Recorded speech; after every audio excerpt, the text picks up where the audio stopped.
Hello, I hope you're doing well. Welcome back to more League of Legends news. I hope you guys all enjoyed. Thank you for staying with me for yesterday's episode. Of course, we broke down most of the North American trades and roster swaps so far. I'm sure in the coming weeks we'll probably return to that. Today's episode, though, based all around Europe, as well as tomorrow, guys, will be all around Korea. I'm trying to summarize, have a place for you guys to go where we can actually talk about all these swaps and roster trades so far. And I do apologize. I did miss a few trades yesterday. Today we'll probably try and wrap up some. I'm always going to miss a few, though, because, of course, these past weeks, and especially the past 6 or 7 days, have been absolutely insane. But let's break it down, guys. All the European trades so far, and of course in the very back half of the episode I'm going to talk about our rank the trades so far, what teams actually look the most, I guess, substantial in terms of what they can do, and of course what teams I'm not very sure what they're actually trying to do. First of which, though, and ironically enough, probably number one on my list is going to be, of course, Team Misfits, guys. Febiven and Maxlore now signed for 3 years, Hans Sama for 2. The pickups on this team are absolutely insane. I would say they rival the current roster of Fnatic. There's plenty of rumors around whether Caps is going to leave that roster or not,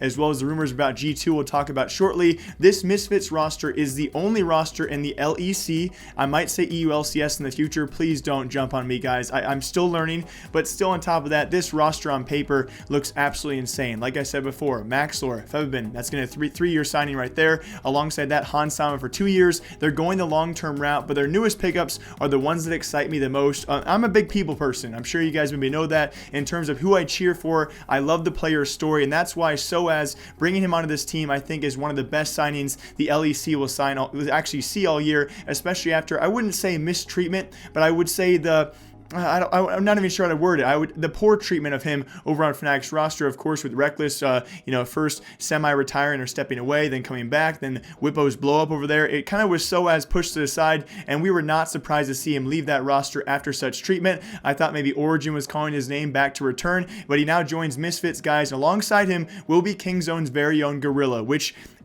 not expected whatsoever in my opinion, guys, but only adds to the skill cap of this team. And I will say it once, I'll say it twice. The skill caps of this team on paper rival anyone in the LEC currently, and I am very excited to see where this team does go. Alongside them, though, a team I'm almost questioning exactly where their mindset was. That, of course, is Team Origen. They joined with Deficio as their brand new general manager. I will definitely miss him on the desk for sure. A great analyst of the game, guys, and also great to see an analyst able to take the step up to actually be a GM of a brand new league team for the LEC. What a great accomplishment. But I would say some anticlimactic picks. In my opinion, you guys could probably have different ones as well, that being Nuke Duck in the mid lane alongside Alfari and Sheriff. I think of those picks, Alfari and Sheriff probably your okay picks, especially being Sheriff from H2K. There's not a lot of hype around this guy, although he was probably their best player, probably their carry player. And again, you can look at the other side of the coin and say, if he won 2 matches with that lineup around him, what can he do with a better lineup around him? 4, 5, 6 wins, looking like an average roster so far.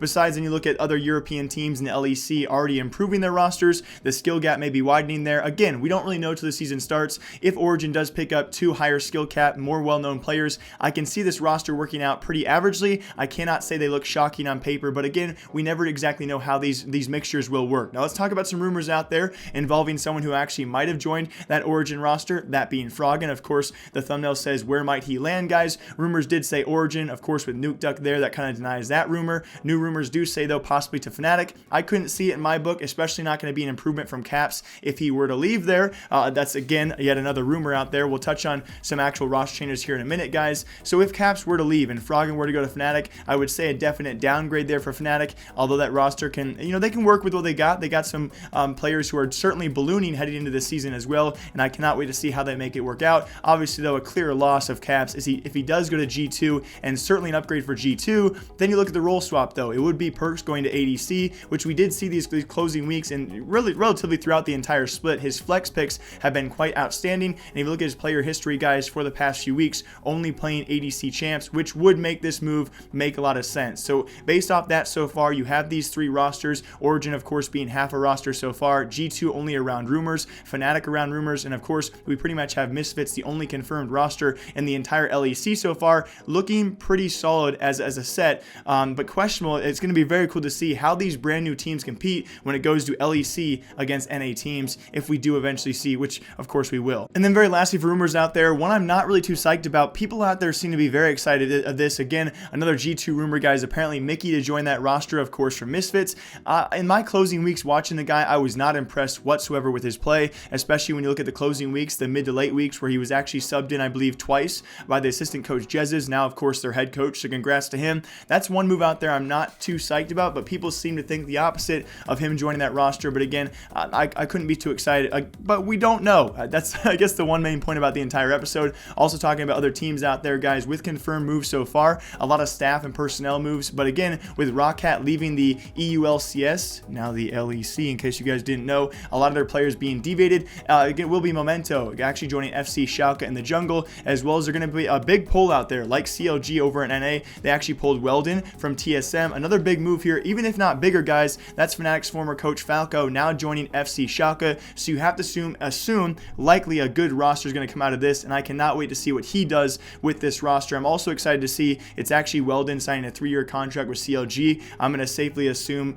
Falco to have maybe a 2-year, maybe a 3-year if you cross your fingers, if you see longevity for FC Shalka. And I cannot wait to see what he does as he builds that roster around Memento. Not a huge pickup there, but it's going to be cool to see who else they actually sign. And I don't know what it is with the Royal Youth have been doing over there in the TCL, guys. Apparently the second player rumored now, of course, we have Broken Blade officially joining TSM out of, I would say, nowhere. And again, the best team in the TCL, but still certainly mystery balls going forward. And when they do actually swap to the LEC, as well as Broken Blade, of course, going to NALCS, it will be the second player on that roster. Abbadagge also rumored to join FC Shalka, and apparently him and Memento to build that roster around. Certainly going to be a mystery squad there, certainly a risk, but again, a young risk out there, and definitely a fresh face to see if he does join the LEC. A team I'm very excited to see what they can do if they see longevity in this roster, which seems to be a very mixed assort so far. But also, very lastly, guys, it's going to be Rogue actually making mostly personnel changes, all personnel changes so far. It's going to be Freddy and Fly joining that team, of course, from Roccat. Freddy as coach, Fly as the GM, and of course we will have Edward I say of course, this is very random.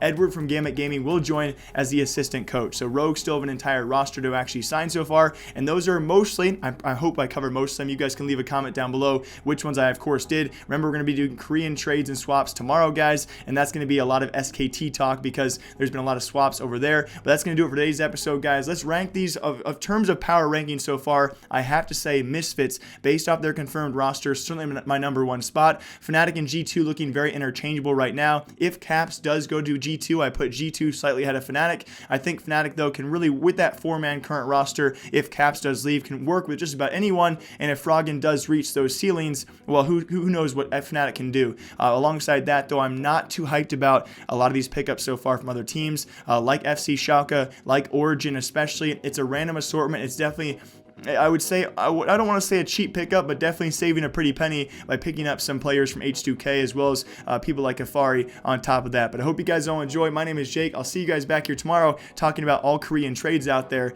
and we're going to talk about mainly the team where Faker decided to stay, that being SKT. But I hope you guys all enjoy. I will see you all then. Goodbye.